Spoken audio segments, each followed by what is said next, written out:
Hello, what is up mga ma'am, sir, ma'am? Ako po si Ralph Cifra, isang visual artist from Manila, Philippines. And today we are going to unbox and review the Marvel Legends 80th anniversary na Hulk and Wolverine. Shout out to Phil Bars for this very cool na discount.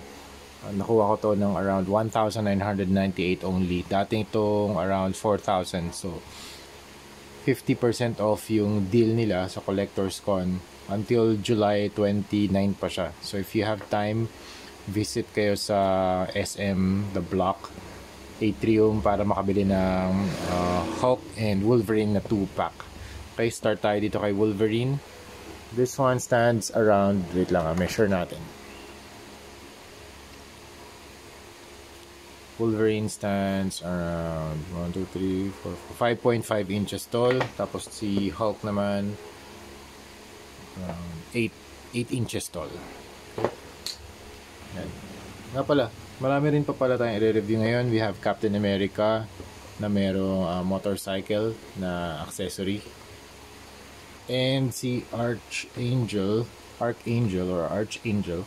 na meron siyang silver wings with blue figure. Review natin to maya after the Hulk and Wolverine. Okay? Nakuha ko lang to ng 998 pesos only. Tinignan ko sa Shopee, this is around the original price is around 2,500 pesos. So nung nakita ko nag-sale to around 998 na lang, kumuha na ako ng isa. Para makita ko din kung ano yung figure and makapag-custom repaint tayo ng Archangel. Okay, Wolverine is around 5.5 inches. Tapos you have the yellow and black na tiger stripe na suit. Very nice body mold. Iba yung shape ng kanyang ears dito, very short. Tapos kita yung kanyang eyes and merong lines from the nose papunta dito sa kanyang chin. Exposed din yung kanyang chin. You have the angry emotion sa kanyang face, tapos tiger stripe dito sa kanyang shoulders and sa rib area. You have the chest, red belt, blue na brief section. Tapos you have the yellow legs, very muscular din. Tapos ito yung kanyang shoulder armor, medyo shorter than the usual kasi ito, I think this is the first appearance of Wolverine. Tapos itong claws niya, I think pwede naman to i-fix na naka ganito, nakaayos siya. Pwede kasi tanggalin to yung part na to. Tatanggal yan. Tapos i-permanent glue na lang. So dalawa yung copy ko nito. Yung isa I think ito mas maganda yung kulay niya kasi medyo matagal na tong stock na to Pero i-custom repaint naman natin to, wala namang problema dun. Meron gold buckle yung red na belt. Tapos yung boots halos the same dun sa mga newer versions ng Wolverine. Okay, ito yung likod niya. Okay. Tapos articulation up, down, 360. Tapos butterfly joints, medyo mahirap lang i-adjust. Okay, that far in. Ito naro-rotate, arms outward, arm rotation, double jointed ba to? Okay, double jointed nga. Yet. Double jointed, pero wag na natin pilitin kung ayaw. Ayan, nagro-rotate naman siya ng maayos. Nagbe-bend naman siya ng maayos. Ball joint yung kamay, you can move in and out. Okay? Tapos yung kanyang ab crunch, nice. Ab stretch, twist, meron ba itong twist? Ayan, meron nga dito sa baba, waist cut. Tapos kick that far. Also meron din siyang swivel and bend. Okay, nice, double jointed. Tapos pwede mo rin i-rotate tong part na to yung sa boots. Ball jointed yung paa. Okay, can move up and down. No toe articulation. Okay, that's Wolverine. Ito naman tayo kay Hulk. Okay, medyo zoom out tayo kasi medyo malaki siya. It's a very green massive body. Meron siyang mga highlights. Paint application is nice. Sculpt is very nice. Sulit na sulit to para sa 2,000 pesos kasi yung original price nito ay 4,000 pesos or 3,500 pataas. Okay. Very nice na muscular body. Sobrang ano ito, wide compared kay Wolverine.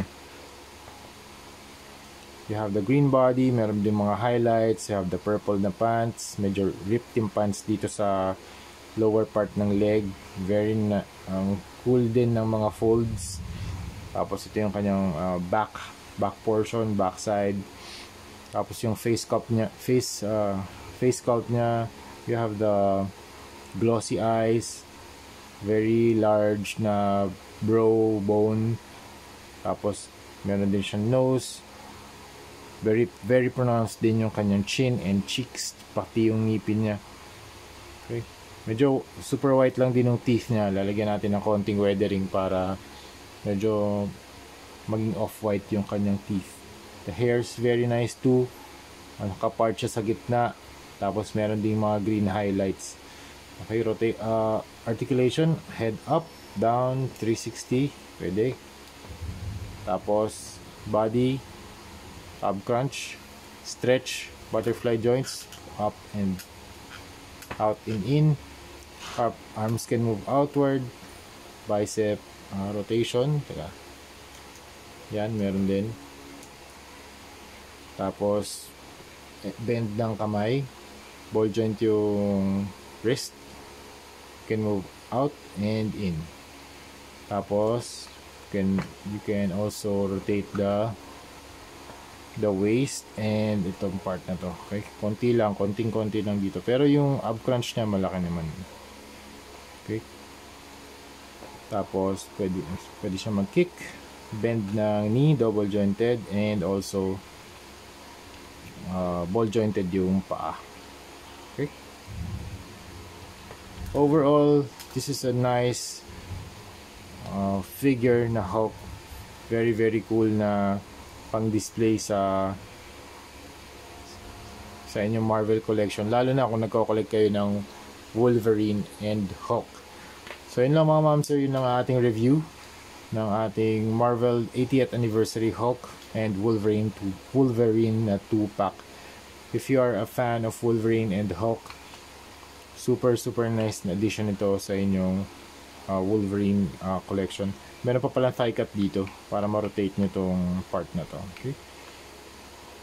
Overall, this is a very nice buy from, ganda ng promo nila sa Philbars. From 4,000 pesos naging 2,000 pesos na lang. So yun yung factor kaya ako binili si Hulk and Wolverine. At saka meron na din tayong client for this. Kaya pag ganun, talagang kinukuha ko na rin yung opportunity para makabili tayo ng lower price na base figures for our custom repaint projects. Okay? So yun lang mga ma'am sir, that's it. Thank you. Ay, meron pa palang accessory si Hulk.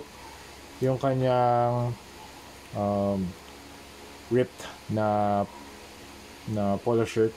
And also yung mga accessories din. Medyo nag-discolor na rin tong kanyang kamay kasi mas luma yung isang version eh.